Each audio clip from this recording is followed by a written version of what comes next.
আচ্ছা, কোরআন মাজিদ শিখতে হলে কয়টি বিষয় জানতে হবে? কয়টি বিষয়?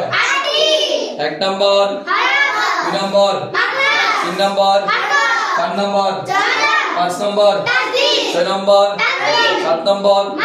মাদার তো কি? বারমুট কয় প্রকার? একালিমত কয় প্রকার? কি কি? তিনালিমত কয় প্রকার? কি কি? চারিমত 5 প্রকার। 5 প্রকার মধ্যে আমরা শিখবো 1 প্রকার। কয় প্রকার?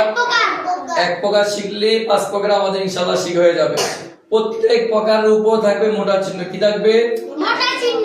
মুত্তাসিল। আমরা মুত্তাসিল শিখে ভালো করে অন্যগুলো ইনশাআল্লাহ আমাদের শিখা হয়ে যাবে।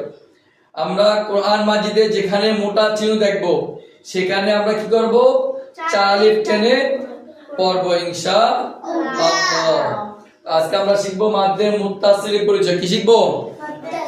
বলো, মাদ্দে মুত্তাসিলের পরিচয়।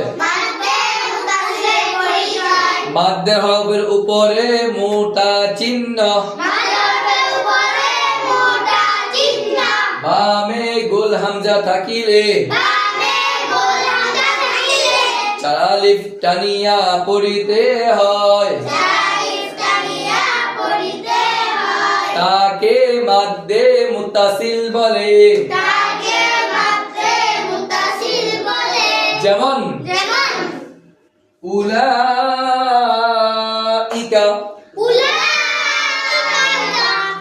সাওয়াউন। আমি কতটুকু টানবো? মনে করো আমাদের আঙ্গুল, 4টা আঙ্গুল নামাইতে যতটুকু সময় লাগে ততটুকু। যেমন উলাইকা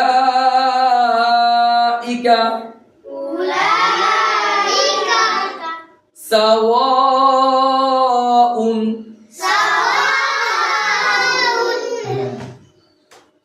তো আমরা শিখলাম কি? আমাদের জজম, হরকত, তাসদীদ, তানবিন এগুলো ইনশাআল্লাহ শেষ। আমাদের মোট 10 প্রকারও শেষ হয়েছে। আগামীকাল থেকে আমরা শিখবো কি? নুন সাকিন, গুন্না। কি শিখবো? গুন্না। গুন্নার মধ্যে একটা আছে নুন সাকিনি গুন্না, একটা আছে মিম সাকিনি গুন্না, আর একটা আছে ওয়াজিব গুন্না। 3 ধরনের গুন্না আছে। আমরা ইনশাআল্লাহ আগামীকাল শিখবো আমরা ওয়াজিব গুন্না এবং নুন সাকিন। নুন সাকিন ও তানবির কয় প্রকার শিখবো ইনশাআল্লাহ। ঠিক আছে, তোমরা পড়া শুরু করে দাও।